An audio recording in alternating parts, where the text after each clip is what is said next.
Hello बच्चों, कैसे हैं आप सब लोग। आज हम अध्याय किशोर अवस्था की ओर का भाग 3 पढ़ेंगे और आज की इस वीडियो में हम चर्चा करेंगे संतति का लिंग निर्धारण, लिंग हार्मोन के अतिरिक्त अन्य हार्मोन और कीट एवं मेढक में हार्मोन का योगदान। और इस पाठ की शुरुआत हम करते हैं सरिता नाम की महिला की कहानी से। सरिता जो है वह पहली बार माँ बनने वाली है और वह हमेशा इसी चिंता में लगी रहती है कि उसको लड़की होगी या फिर लड़का। तो बच्चों, क्या हम ये पता लगा सकते हैं कि किसी भी बच्चे के पैदा होने से पहले उसका लिंग क्या होगा? हाँ, हम ऐसा कर सकते हैं। और हम ऐसा कैसे कर सकते हैं, चलिए इसके बारे में चर्चा करते हैं। आपने पहले गुणसूत्रों के बारे में तो पढ़ा ही होगा और इन्हीं गुणसूत्रों की सहायता से हम किसी भी बच्चे का लिंग निर्धारण कर सकते हैं। कैसे, इसके बारे में चर्चा करते हैं। आप ये तो जानते हैं कि किसी भी मनुष्य के अंदर 23 जोड़ी गुणसूत्र होते हैं, परंतु इसमें से 22 जोड़ी जो होते हैं वह कायिक गुणसूत्र होते हैं और जो 23वां जोड़ा होता है वह लिंग गुणसूत्र कहलाता है। और इसी लिंग गुणसूत्र के द्वारा हम ये पता करते हैं कि किसी भी बच्चे का लिंग क्या होगा। और ये लिंग गुणसूत्र पुरुषों में XY और महिलाओं में XX होता है। यानी कि पुरुषों में जो गुणसूत्र होते हैं वह X और Y होता है और महिलाओं में जो गुणसूत्र होते हैं वह XX होते हैं। इस प्रकार अगर हम देखें, यदि जन्म की प्रक्रिया में Y शुक्राणु से जब X अंडाणु मिलेगा तो जो शिशु विकसित होगा वह एक नर होगा। और यदि X शुक्राणु से जब X अंडाणु मिलेगा तो जो शिशु विकसित होगा वह मादा होगी। तो बच्चों, इस प्रक्रिया में आपने एक चीज पर गौर किया कि किसी भी बच्चे का जो लिंग है वह उसके पिता के गुणसूत्रों पर निर्भर करता है, ना कि उसकी माता के गुणसूत्रों पर।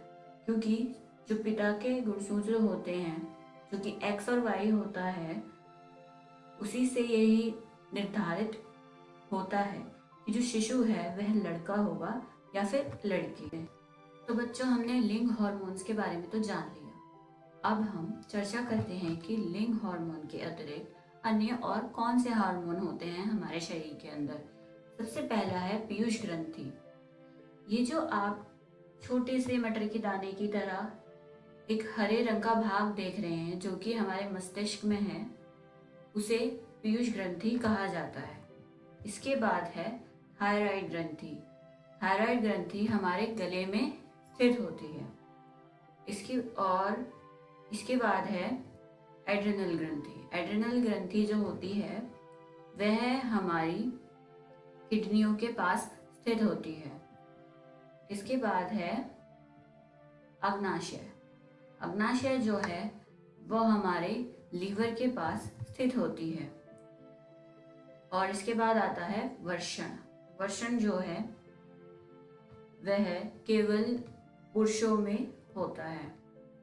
और फिर हमारा आखिरी है अंडाशय। अंडाशय जो है यह हार्मोन केवल महिलाओं में होता है।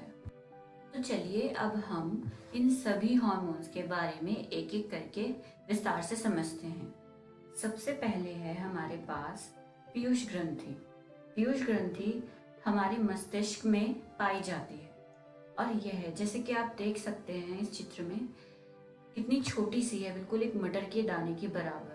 इसी कारण से यह हमारे शरीर की सबसे छोटी अंततः द्रवी ग्रंथि है और इसे मास्टर ग्रंथि भी कहा जाता है। और इसके बाद है हमारा थायराइड ग्रंथि। थायराइड ग्रंथि जो होती है वह हमारे गले में स्थित होती है और यह हमारे शरीर की सबसे बड़ी ग्रंथि होती है।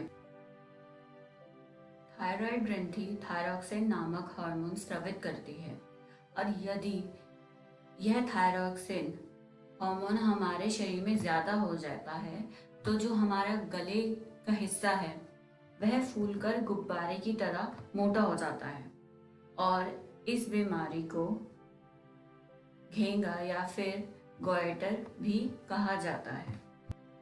हमारा अगला हार्मोन है अग्नाशय। अग्नाशय जो है वह हमारे लीवर के पास स्थित होती है और यह इंसुलिन नामक हार्मोन स्रावित करती है। और बच्चों, क्या आप जानते हैं यदि अग्नाशय पर्याप्त मात्रा में हमारे शरीर में इंसुलिन स्रावित नहीं करेगा तो इससे हमें मधुमेह रोग भी हो सकता है। इसके बाद है एड्रिनल ग्रंथि। एड्रिनल ग्रंथि जो है वह हमारी किडनी के पास स्थित होती है और यह एड्रेनल हार्मोन को स्रावित करती है। और बच्चों, क्या आप जानते हैं जब आपको बहुत गुस्सा आता है, जब आपको कोई डांटता है या फिर आपको परीक्षा से पहले जो चिंता का अनुभव होता है वह इसी हार्मोन के कारण होता है। एड्रिनल ग्रंथि के कारण ही हम क्रोध, संकट या तनाव को महसूस कर पाते हैं। तो बच्चों, जिस प्रकार मनुष्य विकसित होते हैं उसी प्रकार अन्य जीव जैसे कि कीट इत्यादि भी विकसित होते हैं। तो क्या उनमें भी हार्मोन का कोई योगदान होता है? हाँ, बिल्कुल होता है। तो चलिए इसके बारे में विस्तार से जानते हैं। तो बच्चों, आपने कीटों के जीवन चक्र के बारे में तो पहले पढ़ा ही होगा। आप ये भी जानते हैं कि उन्हें अपने वयस्क रूप में आने के लिए कितने सारे चरणों से गुजरना पड़ता है और लार्वा से वयस्क बनने के इस परिवर्तन को कायांतरण यानी कि मेटामॉर्फोसिस कहा जाता है। और बच्चों, क्या आप ये जानते हैं कायांतरण की इस प्रक्रिया को कौन नियंत्रित करता है? जी हाँ, कीटों में कायांतरण की प्रक्रिया कीट हार्मोन द्वारा नियंत्रित होती है और मेंढकों में यह प्रक्रिया थायरॉक्सिन हार्मोन द्वारा नियंत्रित होती है। और बच्चों, क्या आप ये जानते हैं कि किसी भी मेंढक को वयस्क रूप में आने के लिए यह जरूरी है कि वह जिस पानी में रह रहा है उसमें पर्याप्त मात्रा में आयोडीन उपस्थित हो। यदि ऐसा नहीं होगा तो वह अपने वयस्क रूप में नहीं आ पाएगा। बच्चों, आज की इस वीडियो में हमने सीखा संतति का लिंग निर्धारण, लिंग हार्मोन के अतिरिक्त अन्य हार्मोन और कीट एवं मेंढक में हार्मोन का योगदान। हमारी अगली वीडियो में हम चर्चा करेंगे जननात्मक स्वास्थ्य, किशोरावस्था की पोषक आवश्यकताएं, व्यक्तिगत स्वच्छता, शारीरिक व्यायाम एवं योग और नशीली दवाओं का निषेध। धन्यवाद बच्चों।